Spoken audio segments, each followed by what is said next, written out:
Okay, so that we can be on time, I will start off. So I'd like to welcome everyone to Parallel Session 2, Accelerating City Business Cooperation through Public Procurement and Smart and Sustainable Investment Projects. My name's Grace. I'm with ICLEI, Local Governments for Sustainability, and I'm very excited to welcome you to this session.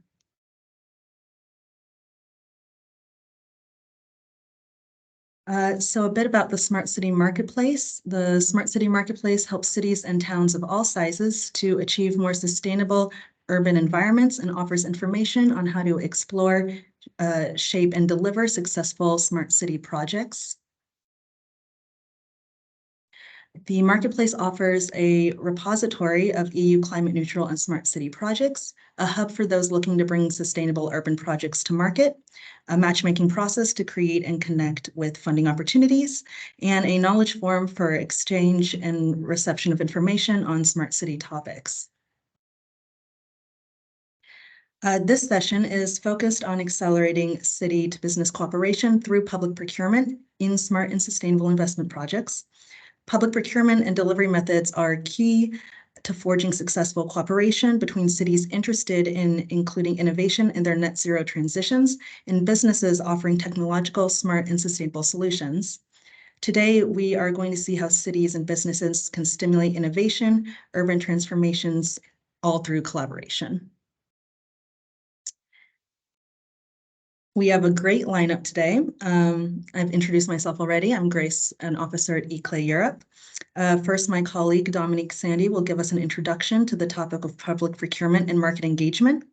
Then we are honored to have Mark Stoevelaar from the city of Amsterdam, Maria Söderlind from the city of Umeå, and Jaime Santamarta Martinez from Las Rozas de Madrid, who will all present inspiring examples of how their cities collaborate with market stakeholders to deliver smart and sustainable solutions.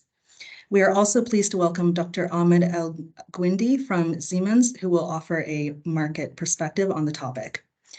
Finally, there will be time for Q&A, so get your questions ready in the end. During the presentations, we ask to keep your microphones on mute.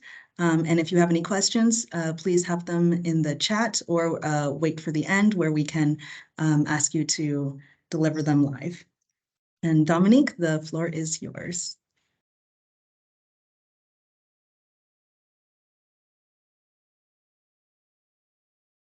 Thank you very much, Grace. Welcome, everybody. So, yes, as Grace mentioned, a very short presentation from me before we get into the hopefully more interesting elements from the cities. My presentation hopefully will give an overview to those of you who are here on sort of innovation procurement in the context of accelerating city to business cooperation. So I'll give a bit of an overview of public procurement, what it seeks to achieve and how it does so. And then specifically on the topic of innovation procurement, as smart city and sustainable investment projects typically will be innovative, and then into the market engagement or the allowances for market engagement that exist within the public procurement regulations, and particularly how they can enable that city to business cooperation. So hopefully this isn't too much of a return to first principles, but just to give us all a clear overview, public procurement is a really powerful tool that local authorities and public authorities have. And it combines the responsibility that those who are spending taxpayers' money have to spend it in a wise way to achieve value for money for taxpayers.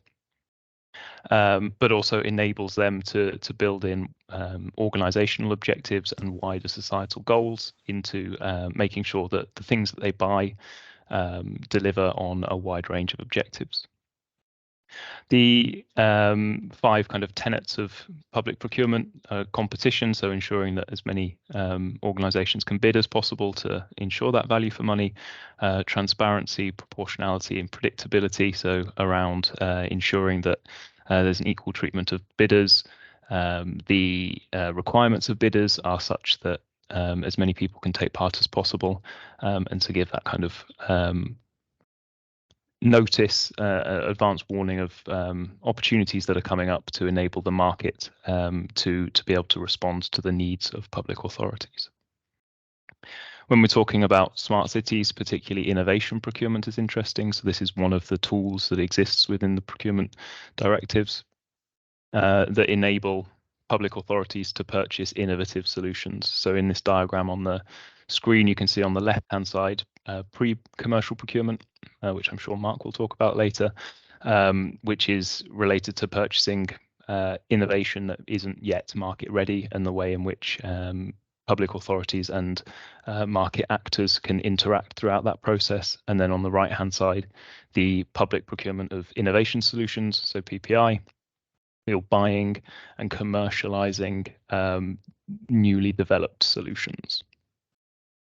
And throughout the process, although kind of the public procurement regulations are relatively strict, they do allow for this engagement in the market between the buyer and the seller. And this can happen at the 3 stages of the procurement lifecycle that I've defined here as pre-procurement, during the tender, and post-tender. And of most interest and relevance, I think, is this pre-procurement stage. So really this is about the city or the public authority identifying its needs and communicating those with the market, and then the market or suppliers equally communicating about their ability to deliver on those or not, depending on whether the needs of the city are achievable, and then each side can adapt their requirements or expectations accordingly.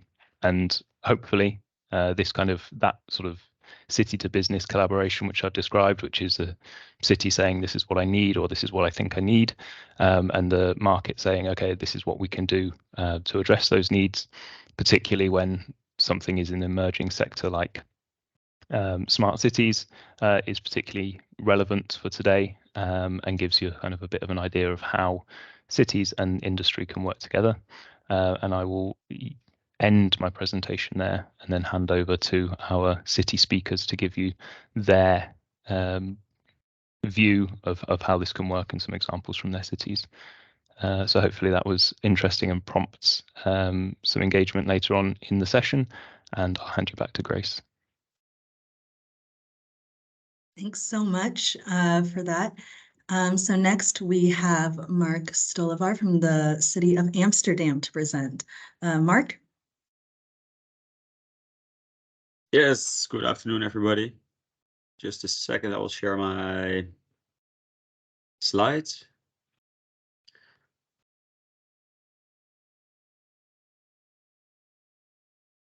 Can you see them already? Yep, looks good. Yeah.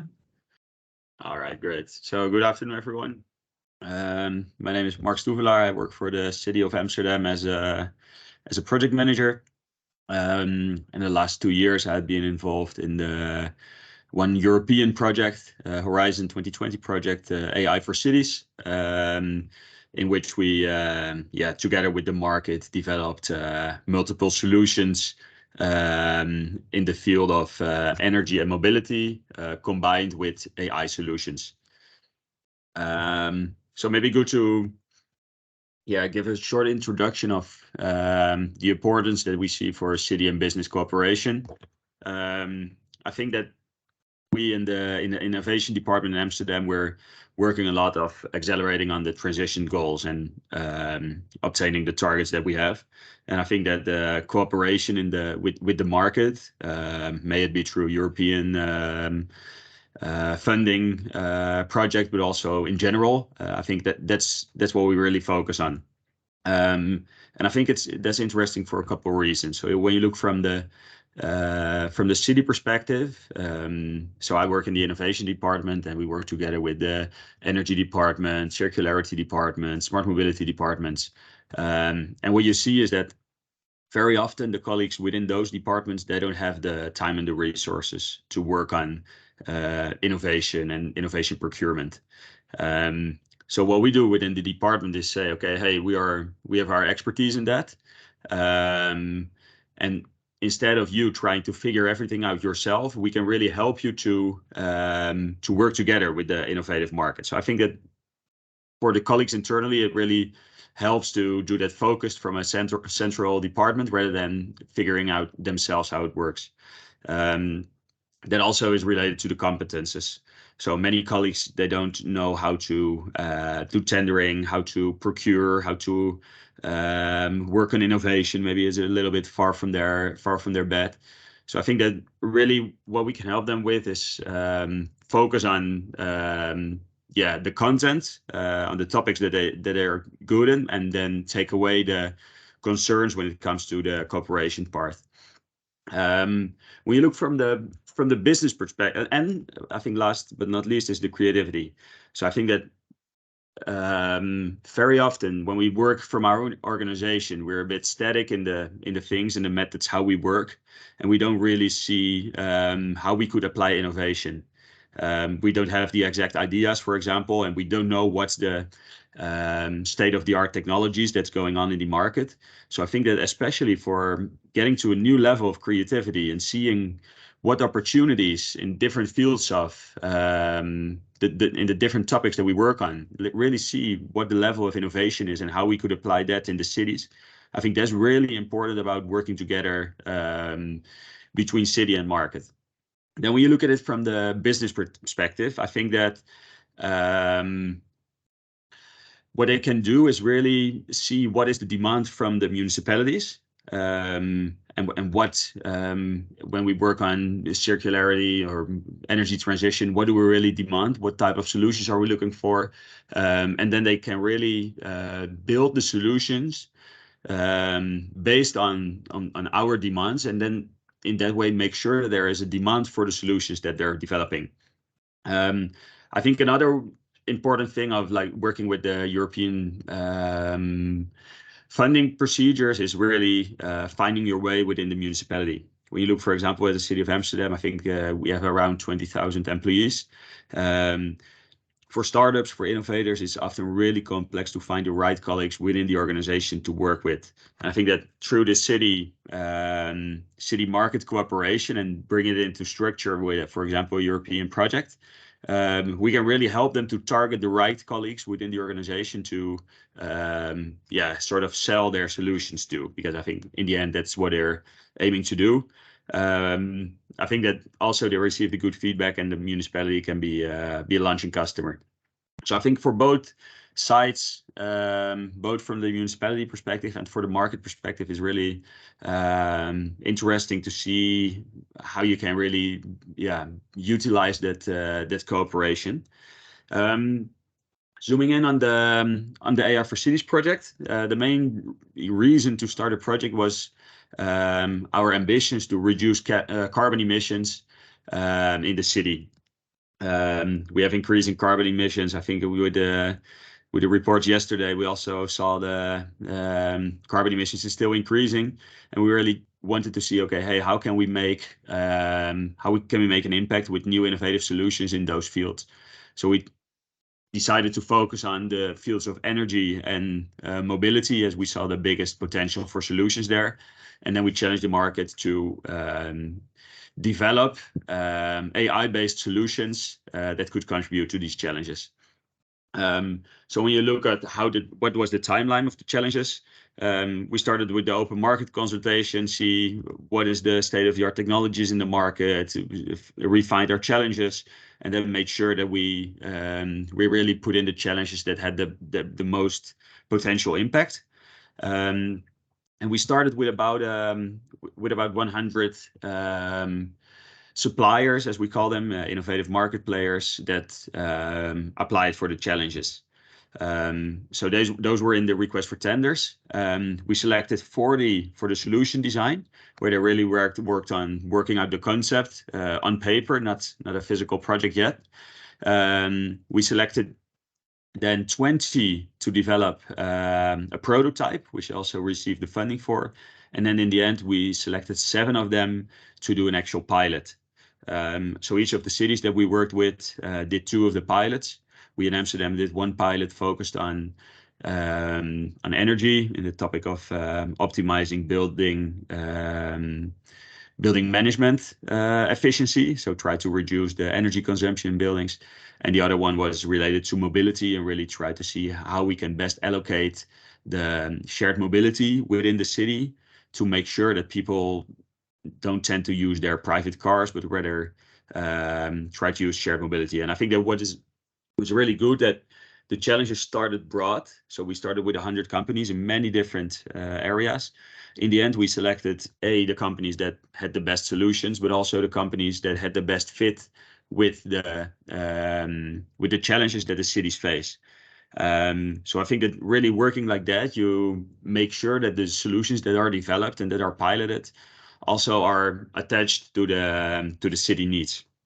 So when you look at the piloting direction, I'm not sure how interesting it is for you, but just to give you an idea, we looked at the energy challenge. It was a building management systems, real-time carbon emissions monitoring tools, and a tool for analyzing the solar potential within the city and see how you can also exchange the solar surpluses that buildings have. So if you have solar panels and you want to exchange with your neighbor, then they also created an opportunity for that. And when we looked at the mobility, it was mainly 2 tools for shared mobility optimization and monitoring. And the other one was focused on optimizing traffic lights, so you don't have to make as many stops as before. When we look at the procurement opportunities, I think that what we did was the PCP. So that didn't really focus on the procurement, but rather on the research and development trajectory. So on the one hand, we as the municipality got more insights in, okay, what is the state-of-the-art technologies that we can work with? On the other hand, we gave the market the opportunity to further develop the solutions. I think that in that way is really a win-win to try and participate in these type of projects.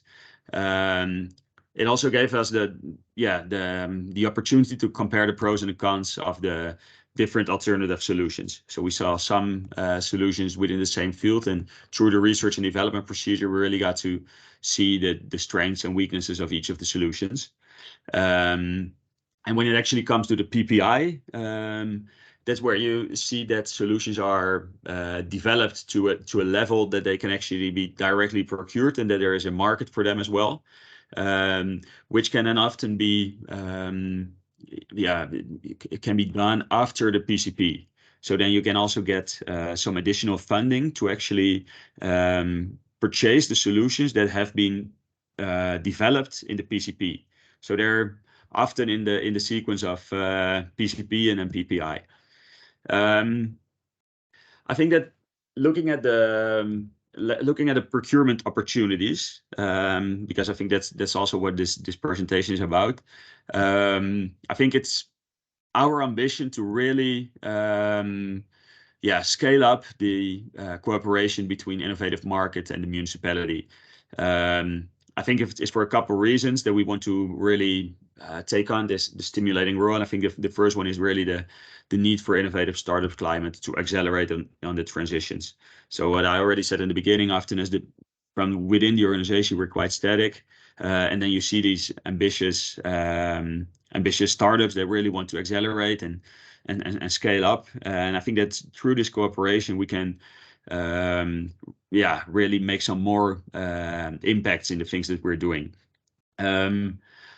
Also, it gives us some better insights in the state-of-the-art technologies. And I think that resulting from the project, you see some willingness from the departments within the organization to directly procure the solutions that have been developed. And then what I think is the difficulty sometimes is that, for example, when you talk about building management systems, so optimizing the energy consumption in buildings, I think there's really a strong demand from the municipality. From the political perspective, they say, okay, we want to make our internal organization greener as well.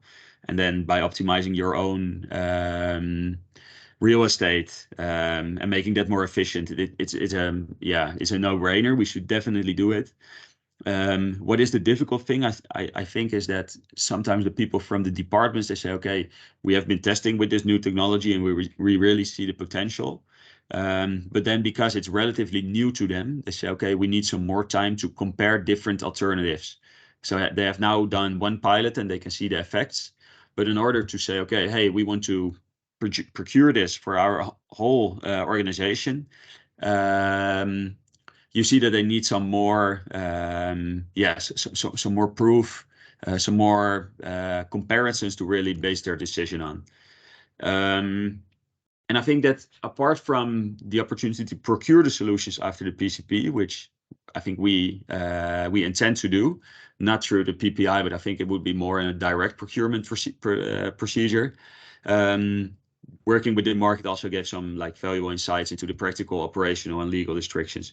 So be testing with the solutions, and then of course, if you want to, if you want to procure those, we also would have to look at, okay, how what does the legal landscape look like, and what is the practical limitations that we jump into. So I think it gave us different opportunities to not only test solutions, but also get some more insights. I think that's it from my side.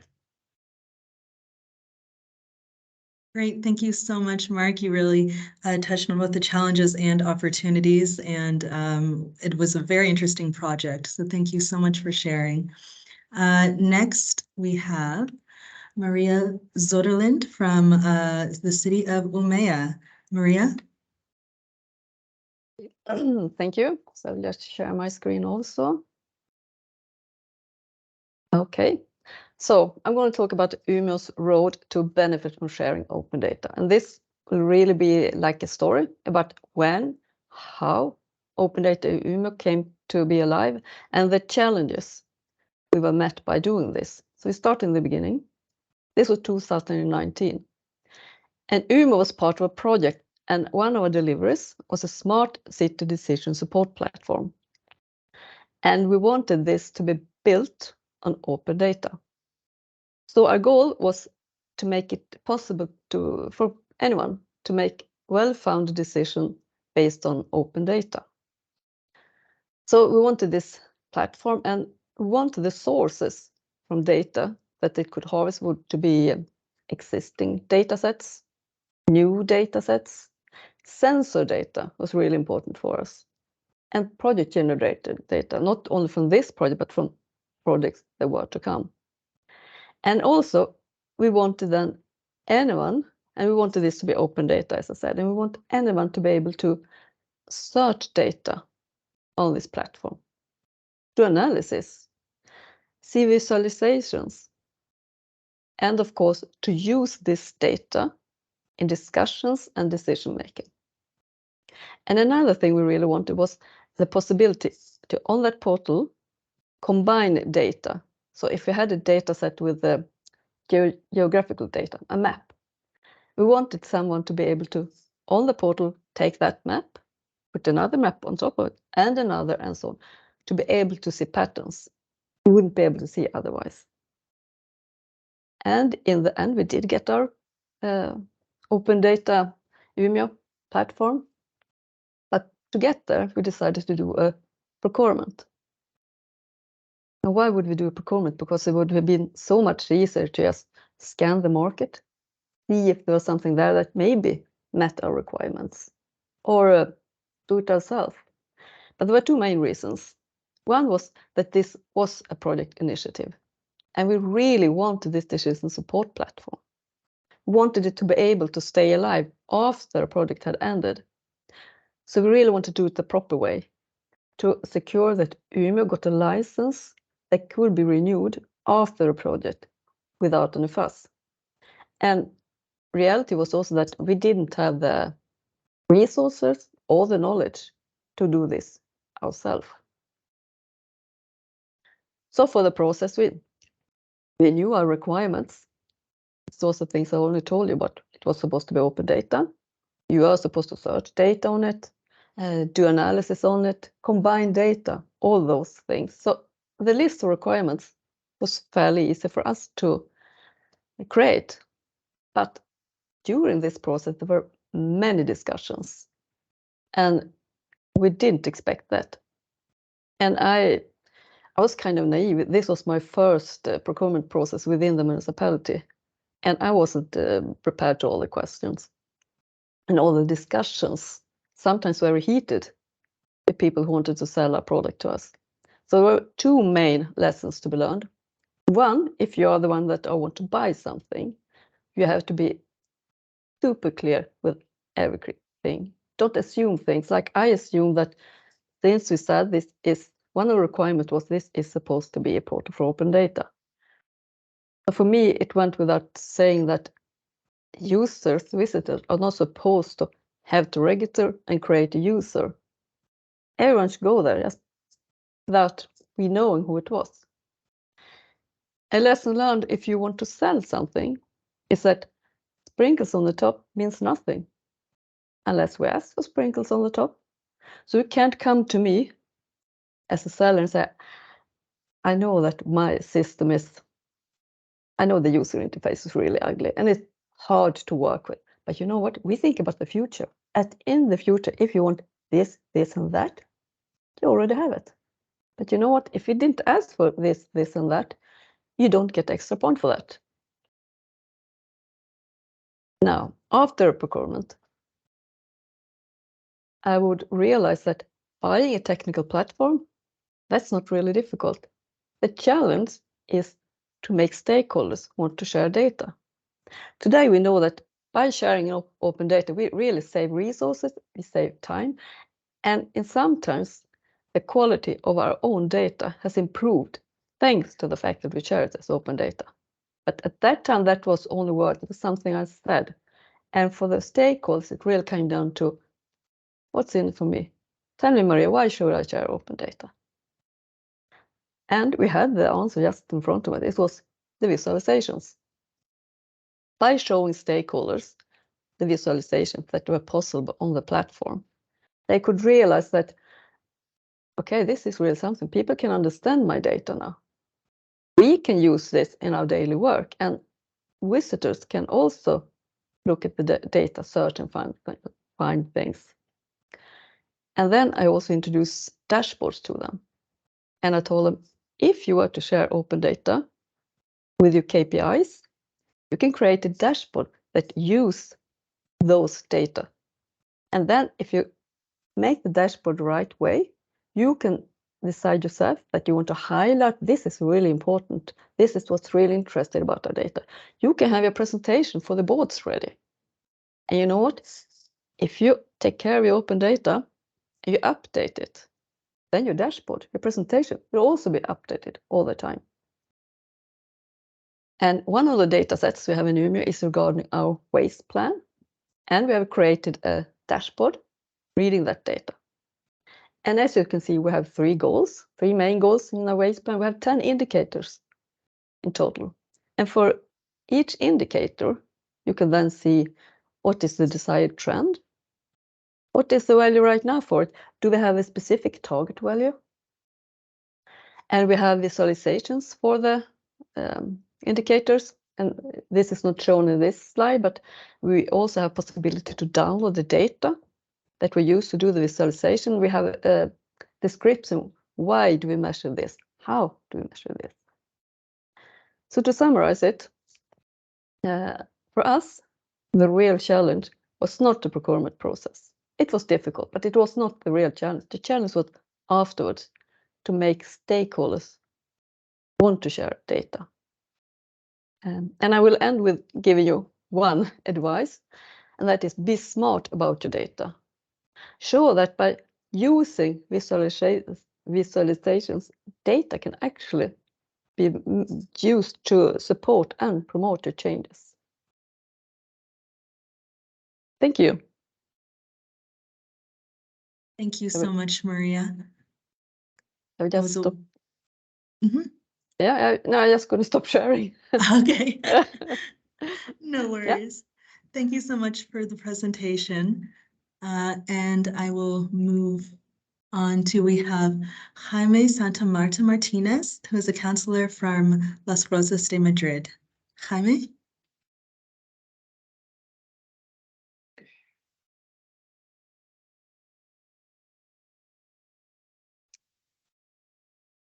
Okay, good afternoon to everyone. First of all, thank you for the invitation. It's a great pleasure to share our experience.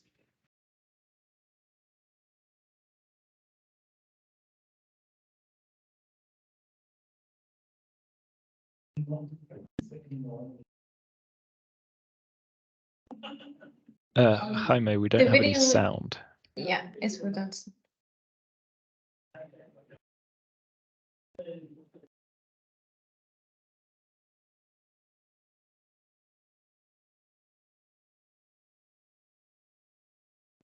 Maybe you stop presenting and start again, like you did it before with sound.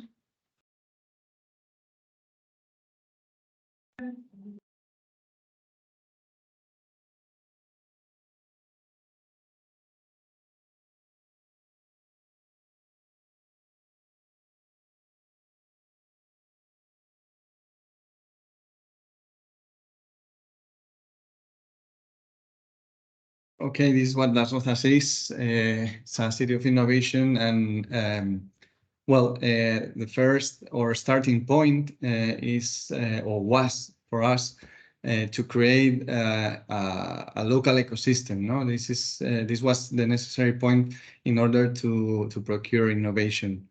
Therefore, we started launching challenges to the market by the creation of this public innovation company, Innova.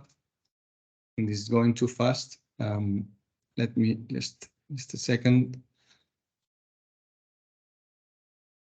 Okay, I'm going to try to go one by one.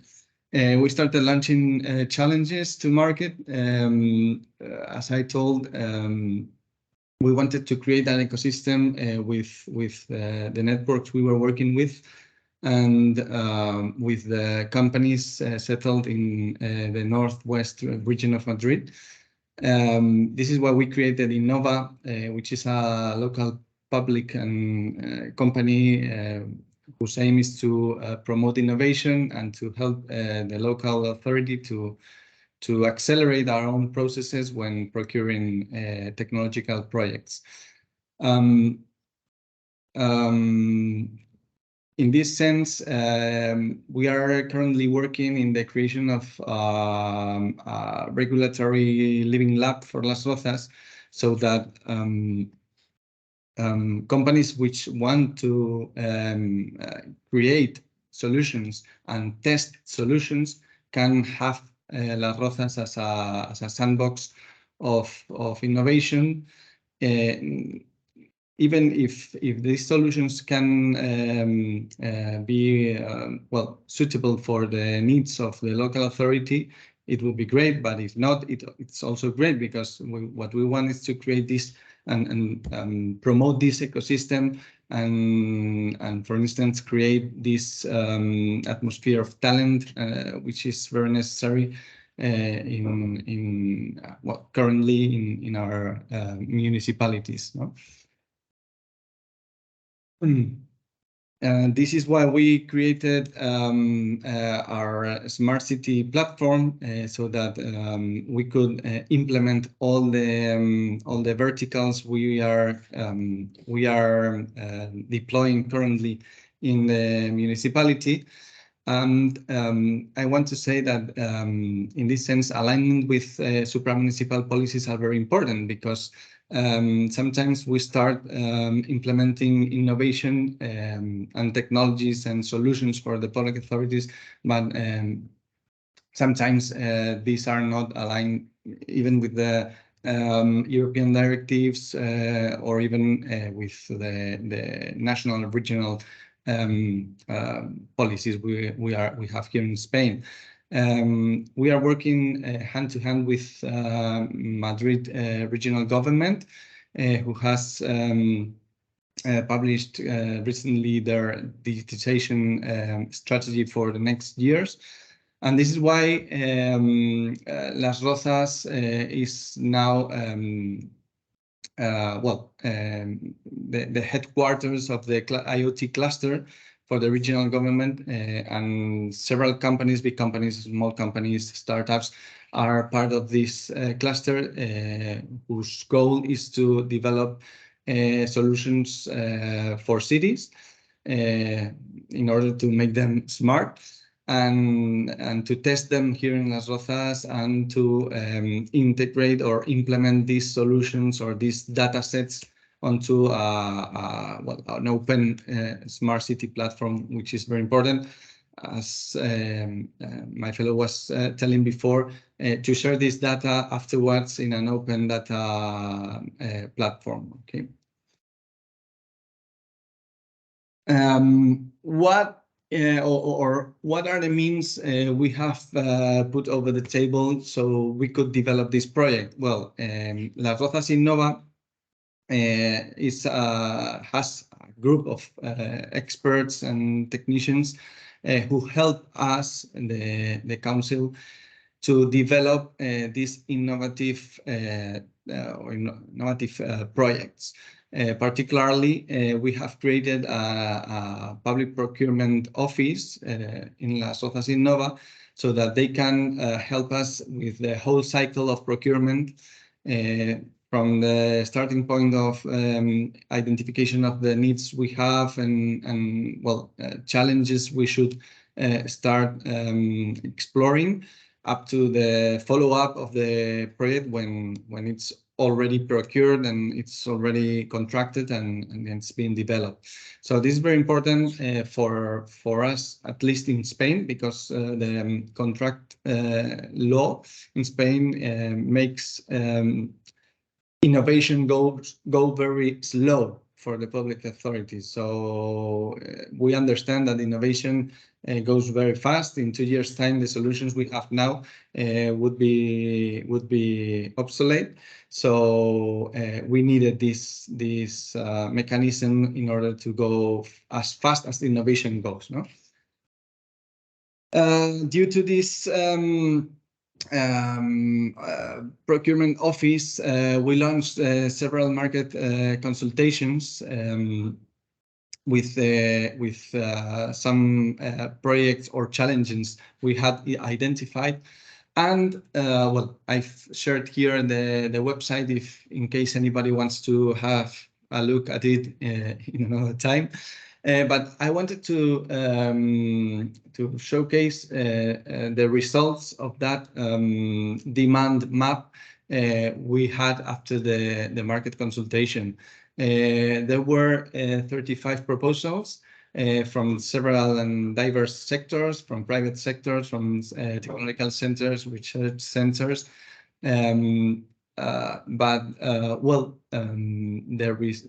final result, or the final analysis I concluded was that the 35 proposals were came from Spain. No?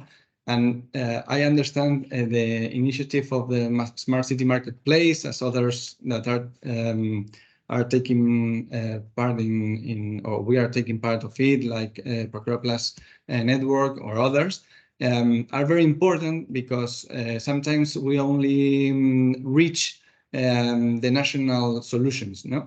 And we believe that getting to a wide, vast market around Europe, it's very important in order not to have only other proposals, but maybe to have more competitive proposals, even solutions that maybe they are being explored, developed, or implemented already in other cities around Europe, and Spanish companies are not yet there. No, so this is the main goal we have for the next steps we have to do in public procurement of innovations. The challenges we have launched to the market, many times we always think of only technology applied to technology or technology applied to digital transformation. But here in Las Rozas, we are focusing also in solutions for the environment and for mobility. And this is why, we have 7 challenges currently ongoing. In this one I'm showing here, it has to be with alternatives to glyphosate in order to have our streets and roads free of weeds. We know there are solutions or there are research going along in certain spots of Europe. So, well, we didn't find any suitable solution here in Spain, so we are open to hear proposals from others beyond or abroad Spain. We are also working in a challenge related to black spots of uncontrolled disposals. This is something it occurs in every city in Europe. No, you have not many or some people are not so civic as we would like. So, well, we have developed a map of these spots, and we are looking forward to seek solutions that help us to identify and even prevent these disposals. Another interesting project, this was assessed by the AFIP program. Well, it has to be with developing algorithms, artificial intelligent algorithms to improve the services we provide to our citizens in the public administration, the administration. And well, we think that we should go faster when we have to give, for example, funds to our citizens, or when we want to finish our next expedient. No. We are also working to improve our streams around the city. We are trying to link the IoT world, the communication world, with the environmental world, and our idea is to deploy sensors along the water waste network we have in Las Rozas, so that we could have an alert system to prevent from these disposals in streams and improve the quality of our waters. Another challenge we have, it's related with the low emission zones. You know, in Spain, we have to implement these low emission zones by next year. We don't want to implement it in a conventional way. We are looking forward to link the digital twin technology with the mobility technology. So this is also planned for this next semester. And we are working in the improvement of energy. We know that there are being lots of projects in relation with photovoltaic panels now in Europe, but we want to integrate the 3 generation solutions onto this challenge. And finally, we have this blockchain technology, which is very disruptive now, and well, we want to implement it in the sense of giving bioidentity solutions to when citizens will have a relation with the administration. So these are these challenges we have launched since 2 years ago, and we are working with the market. But I want to end by saying that there are also other initiatives, other ways of promoting innovation in the side of the public authorities, which is open innovation programs, promoting with points dedicated to innovation in the tenders. And this is how we are doing in these 3 projects I have already showed in these slides, projects that promote innovation, but that, they need other means, not only the PPI processes. And it's very important to be linked. So as I was telling at the beginning, it's very important to promote this kind of sessions, because taking part of networks like the ICC, the Procura Plus, it's the way to share, to have learned lessons and improve our own procedures, at least here in Las Rozas. Thank you so much. Thank you so much, Jaime. Agreed. I think exchanging knowledge is definitely important and a benefit to networks such as this. Now I have Dr. Ahmed Elguindy, Senior Consultant at Siemens. Dr. Elguindy?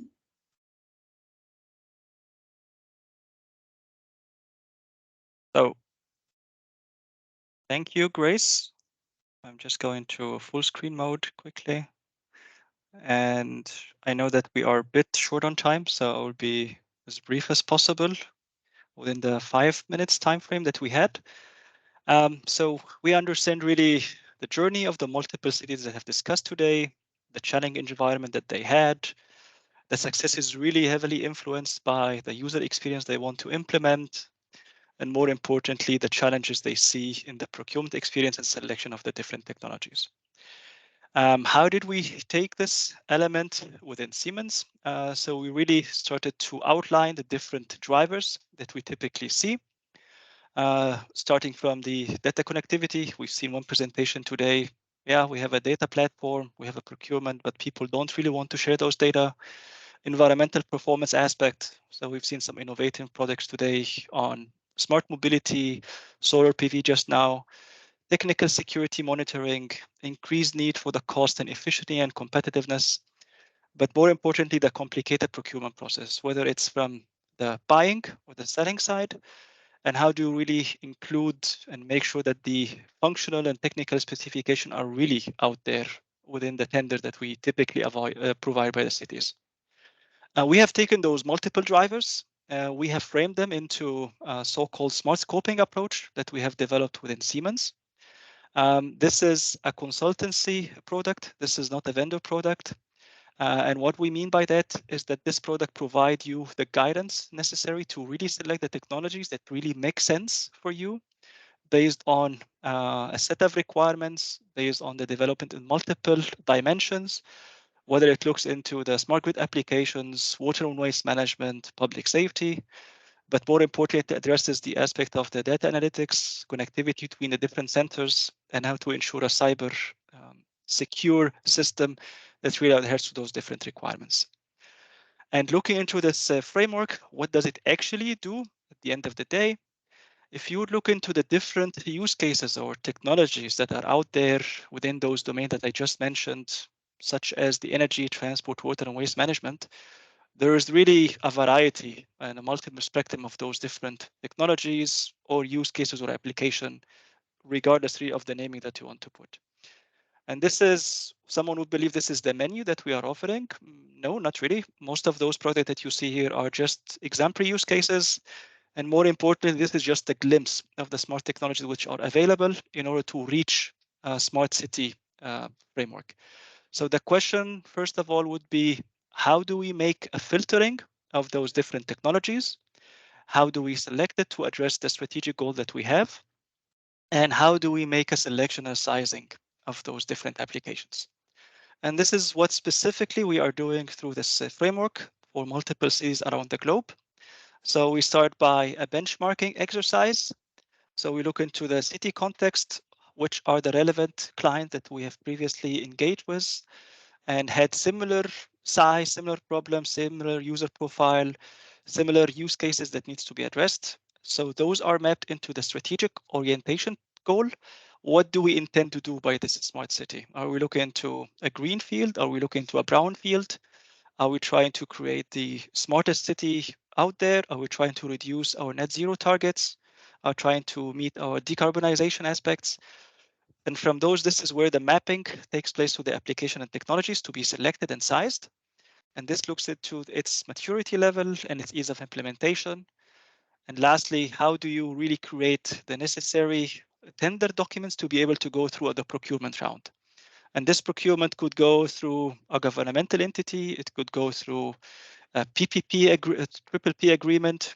Those options are being investigated as well through the scoping approach, in which we quantify the benefits and really see how would this really create some additional challenges or opportunity or bottleneck throughout the implementation process.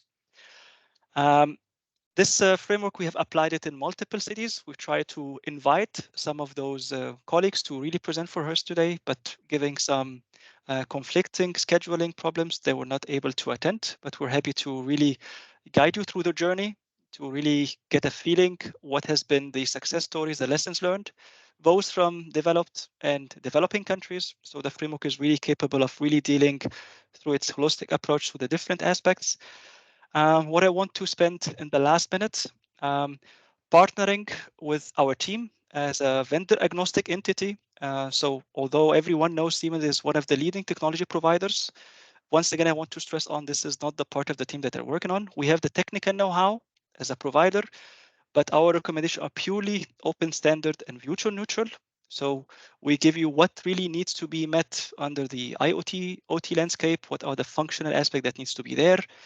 And this could be considered as a one-stop shop, or if you would like to proceed within your procurement procedure with other partners, this is obviously the advice that we will provide to be able to move forward. So I would make really a stop here and happy to hand over to Grace for the discussion and clarify any aspect that we have. Thank you so much, Ahmed. So unfortunately, we're running a little short on time, but I'd still like to try to get in a couple of questions. I saw that Han had one. I don't know if you want to ask it yourself.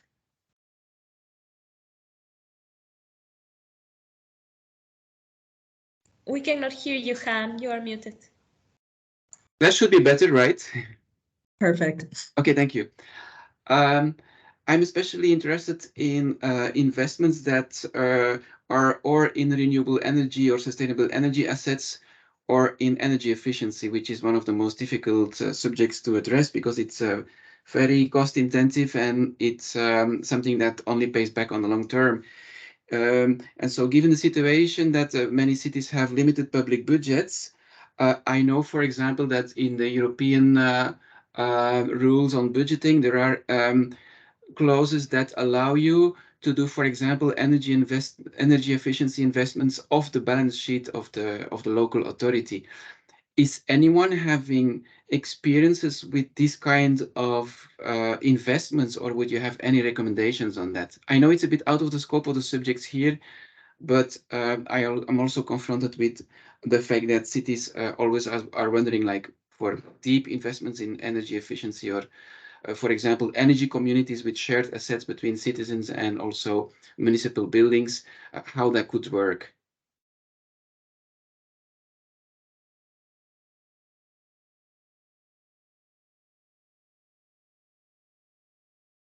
I don't know if anybody wants to pick up that question.